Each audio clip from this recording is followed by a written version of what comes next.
Bonjour à toutes et à tous, aujourd'hui on se retrouve pour une vidéo sur une nouvelle vulnérabilité web. Aujourd'hui on va s'intéresser au server-side request forgery. On la retrouve globalement beaucoup dans des rapports de pentest ou encore dans des rapports de bug bounty. Donc aujourd'hui on va la passer en revue pour que vous deveniez de vrais petits cracks de la SSRF. Let's go!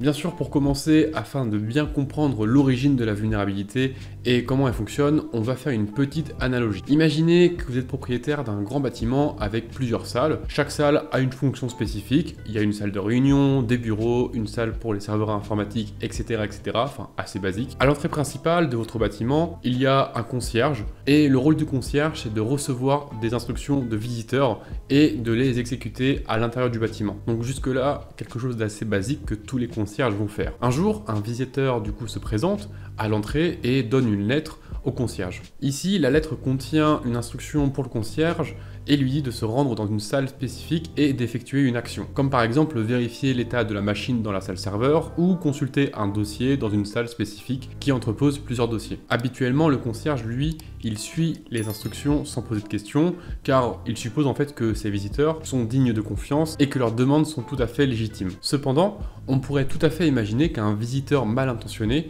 pourrait donner une instruction qui demande au concierge de se rendre dans une zone restreinte ou d'exécuter une action malveillante. Par exemple, il pourrait demander au concierge de se rendre dans la salle serveur et de télécharger des fichiers sensibles ou de se connecter à un serveur externe non sécurisé. Maintenant, pour remettre tout ça un petit peu dans le contexte de la SSRF, il faut comprendre que le bâtiment représente ici votre serveur ou votre réseau interne, que le concierge ici représente votre application serveur ou votre worker ou votre reverse proxy, du moins l'entité qui exécute des requêtes en fonction des demandes d'un utilisateur, donc l'entité qui a l'input utilisateur et qui va l'exécuter. Les utilisateurs, donc vous l'avez compris, représentent soit les visiteurs normaux, soit les attaquants avec des actions malveillantes. Et enfin, les instructions dans les lettres représentent les requêtes envoyées par les utilisateurs à votre application. Ainsi, pour récapituler, une attaque SSRF se produit lorsque le serveur, ici donc le concierge, est trompé par une requête malveillante, donc la lettre, lui faisant exécuter des actions qui vont être non prévues par le propriétaire du bâtiment, donc l'administrateur du serveur. Et bien sûr, la personne qui a donné la lettre ou a fait une requête malveillante, c'est donc le visiteur, mais ici un visiteur qui est mal intentionné. Normalement, c'est un peu plus clair pour vous, bien sûr, on reviendra par la suite sur les server-side request forgery, et on va directement maintenant voir dans quel cas de figure cela se produit. On va directement prendre un petit code vulnérable pour voir tout ça. Donc globalement, pour expliquer un peu le code, on a l'application qui a une route /fetch URL qui accepte une URL en paramètre. Cette route donc utilise la bibliothèque request pour effectuer une requête get vers la ressource spécifiée et renvoie le contenu de la réponse. Globalement, l'application elle permet simplement d'aller requêter une autre URL, donc celle qu'on met en entrée. Et en fait, ce genre de choses, c'est quelque chose que l'on retrouve beaucoup dans de nombreuses applications web, par exemple pour charger une image distante ou encore pour les imports par URL, etc. Enfin, il y a vraiment beaucoup d'exemples, je pense que vous devez déjà en avoir pas mal en tête. Or, ici, il y a une SSRF qui est bien présente, parce que du coup, ici, la lettre, c'est un peu l'URL qu'on va fetch, sauf qu'un attaquant peut exploiter cette vulnérabilité en envoyant des requêtes vers des ressources internes ou sensibles, puisqu'en fait, ici, c'est pas nous qui faisons la requête, c'est le serveur qui va faire la requête, et si le serveur est dans le réseau interne, comme le concierge, et bien alors, on pourra aller requêter des choses qui sont dans le réseau interne via, justement, des requêtes server-sided. Donc là, ici, un petit exemple de payload, on va directement aller taper le port 5000, on imagine qu'il y a du coup un /admin qui est ouvert sur le localhost de la machine qui héberge, et donc ça pourrait nous permettre, nous, en tant qu'attaquants, d'avoir accès justement à une interface qui est normalement disponible seulement pour le serveur lui-même quand il veut taper sur sa loopback, donc en localhost ou en 127.0.0.1. Mais on peut faire bien d'autres choses, puisque vu qu'on a accès normalement au réseau interne, eh bien on peut tout à fait scanner les ports du réseau interne où le serveur se situe. On va potentiellement trouver le port 8000 qui va être ouvert avec une interface web, du coup qui normalement est réservée à l'interne, mais vu que nous on demande au serveur de faire une requête en tant que personne, donc une server-side request, eh bien on pourra tout à fait accéder à cela. Je pense que maintenant la SSRF est globalement comprise, on va directement passer à une petite définition comme on a l'habitude. Ainsi donc, la server-side request forgery, c'est une vulnérabilité web bien sûr, qui permet à un attaquant de faire en sorte que l'application côté serveur envoie des requêtes vers une destination non souhaitée. Dans une attaque SSRF typique, l'attaquant peut amener le serveur à établir une connexion à des services uniquement internes au sein de l'infrastructure de l'organisation. Ça, c'est clairement un exemple qu'on a vu juste avant. Dans d'autres cas, ils peuvent aussi forcer le serveur à se connecter à des systèmes externes arbitraires. Cela pourrait permettre d'avoir de la divulgation de données, telles que des informations d'identification ou encore des secrets. Alors vous allez peut-être vous demander comment on peut justement identifier une server-side request forgery.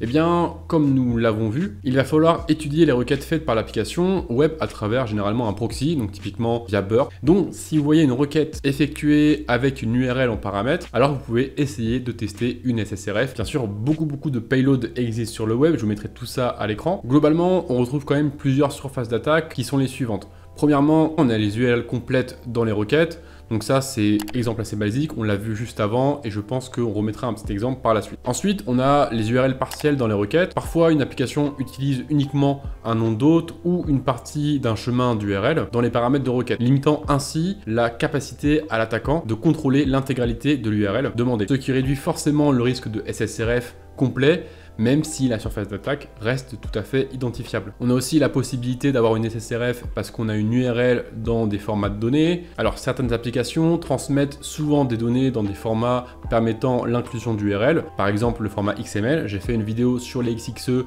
sur le sujet, donc je vous invite à la regarder. Donc lorsqu'une application accepte et analyse des données XML, on peut avoir une XXE et potentiellement mettre une SSRF dans le payload pour faire une SSRF via XXE. Donc voilà, tout ça, de toute façon, je ne reviendrai pas sur le sujet parce que normalement, si vous avez check ma vidéo sur la XXE, vous êtes vraiment des petits cracks de cela et je crois que j'en avais un petit peu parlé aussi. Et il y a aussi un super GitHub de Icar sur les SSRF via document LibreOffice. Donc voilà, je mets tout ça en description. Si jamais vous voulez en savoir plus sur les SSRF via XXE, vraiment, n'hésitez pas à check la description. Enfin, une dernière surface d'attaque, les SSRF via header HTTP, bien sûr. Certaines applications, des fois, utilisent un logiciel d'analyse côté serveur pour justement suivre les visiteurs par exemple et vont pour ce faire enregistrer l'entête référeur. Donc ce qui veut dire que potentiellement si le logiciel d'analyse visite parfois les URL tierces de l'entête référeur pour analyser le contenu des sites référents, eh bien on peut tout à fait mettre en place une attaque SSRF en modifiant justement l'entête référeur. Bien sûr c'est relativement rare mais ça existe et là c'est un exemple avec l'entête référeur, mais il faut savoir que voilà, des headers HTTP, une fois que vous avez compris comment l'application en face traite tel ou tel header et si potentiellement elle va faire une requête sur l'URL qui est passée dans tel ou tel header, alors vous avez potentiellement une SSRF. Pas forcément très facile à identifier, mais quand c'est le cas, franchement c'est le gros lot. Bien, pour l'instant, on a vu du coup la surface d'attaque, on a vu comment identifier les SSRF. Maintenant, voyons un petit peu comment les exploiter, puisqu'il existe vraiment beaucoup de SSRF différentes. Nous verrons bien sûr les plus basiques aujourd'hui, parce qu'il y en a vraiment beaucoup trop. Et comme d'habitude, hein, si vous voulez en savoir plus, je mettrai pas mal de ressources en description. Premièrement, on va parler de SSRF contre un serveur. Donc typiquement ici, lors d'une attaque SSRF contre le serveur, l'attaquant amène l'application à renvoyer une requête HTTP au serveur qui héberge l'application via son interface locale. Cela implique généralement de fournir une URL avec un nom d'hôte tel que 127.0.0.1 ou localhost ou foo.bar qui pointe vers localhost. Mais les trois points reviennent au même. Dans l'exemple, voici une application d'achat qui permet à l'utilisateur de voir si un article est en stock dans un magasin particulier. Pour fournir les informations, l'application doit interroger diverses API REST. Donc pour ce faire, il transmet l'URL à l'endpoint de l'API backend concerné via une requête HTTP qui est faite frontalement. Lorsqu'un utilisateur consulte l'état du stock d'un article, son navigateur va tout simplement effectuer la requête à l'écran. Donc cela amène forcément le serveur à envoyer une requête à l'URL spécifiée, à récupérer l'état du stock et à le renvoyer à l'utilisateur. Forcément, là normalement vous devez directement penser à une SSRF puisque ici on a le serveur qui fait une requête à l'endpoint API. Dans cet exemple, un attaquant peut tout à fait modifier la requête pour spécifier une URL locale au serveur. Donc ici on va renseigner /admin en localhost et donc le serveur, vu que c'est lui qui fait la requête,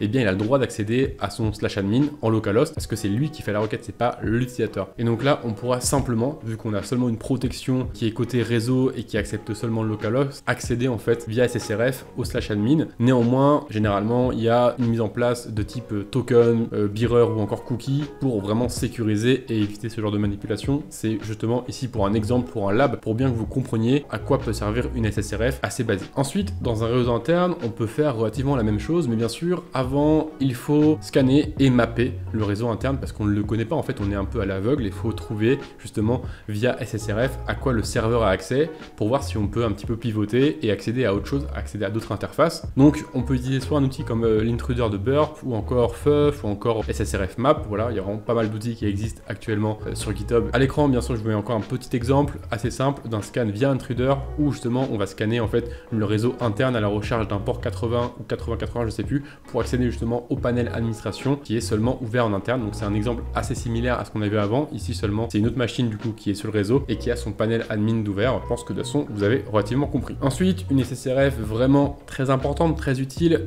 quand on a une SSRF dans le cloud. Donc typiquement, si on a le serveur web qui est hébergé sur AWS, on a de fortes chances de récupérer des identifiants et clés d'authentification. En effet, en tapant l'URL que je vous mets à l'écran, vous avez accès en fait aux identifiants du rôle utilisé par l'instance EC2. Ainsi, le niveau de dommages causé par l'attaquant, globalement, dépend du niveau d'accès accordé au rôle IAM. Donc plus les privilèges du rôle sont élevés, plus la brèche elle est importante. On peut donc compromettre entièrement, potentiellement, l'instance cloud AWS du client si les rôles sont mal gérés, en tout cas si les rôles IAM sont mal gérés ici. Enfin, dernière petite SSRF, on va parler un petit peu des SSRF via protocole, puisqu'en effet, il est possible d'utiliser des protocoles via SSRF pour faire charger par exemple ou faire exécuter soit du code, soit des ressources au serveur distant. Par exemple, ici on peut utiliser file, on va en fait demander au serveur d'aller charger un fichier en fait qui est présent sur son file system. Alors ici du coup on parle plus d'URL mais d'URI parce qu'on a le protocole, voilà. Si jamais vous n'avez pas forcément trop la connaissance sur la différence entre URL et URI, je vous invite à regarder ma vidéo sur le sujet, je vous la mettrai bien sûr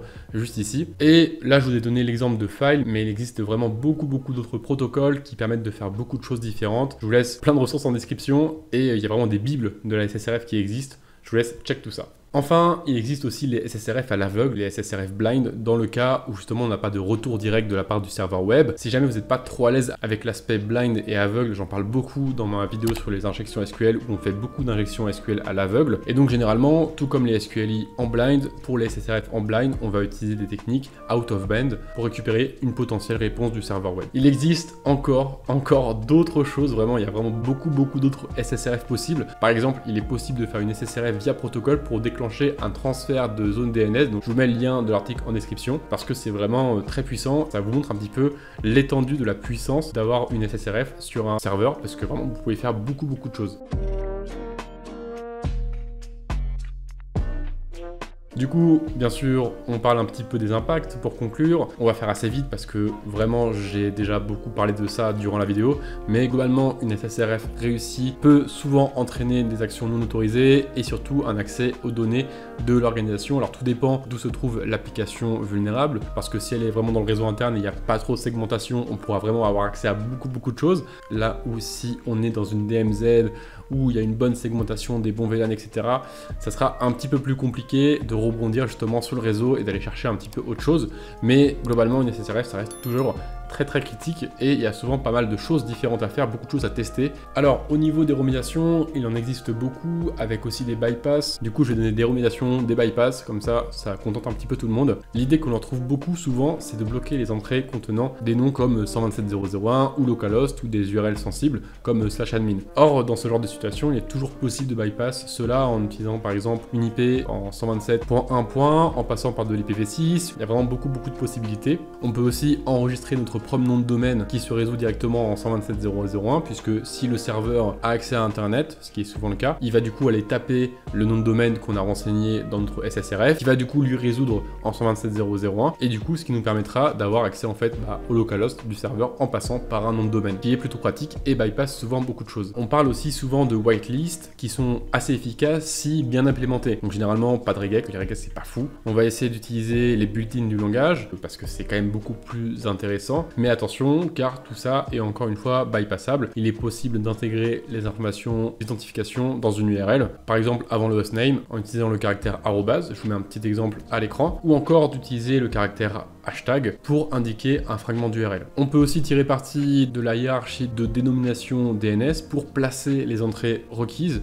dans un nom DNS complet que vous contrôlez. Et pour revenir un petit peu sur les remédiations, donc whitelist c'est pas mal déjà, blocage réseau via iptable pour bloquer un accès aux IP privés, donc ça déjà c'est une bonne chose, désactiver IPv6 si pas utilisé, et enfin déplacer le threat model avec des workers qui vont être vulnérables mais qui vont avoir un impact nul en fait. Si on a conscience de l'impact que peut avoir une SSRF et qu'il est nul parce que nos workers n'ont accès à rien du tout, bah dans ce cas-là, c'est OSEF en fait. Donc, il existe encore beaucoup de techniques de remédiation, beaucoup de bypass. Je parlerai vraiment pas de tout ici. Je vous invite à faire vos recherches comme d'habitude avec les ressources en description et il y a beaucoup d'autres ressources qui existent sur le web. Donc, comme d'habitude, faites votre petit chemin. Globalement, j'espère que la vidéo vous aura plu et je remercie encore une fois Dry et Luca d'avoir relu le script. Sur ce, je vous dis, eh bien, à la prochaine. C'est François. Ciao!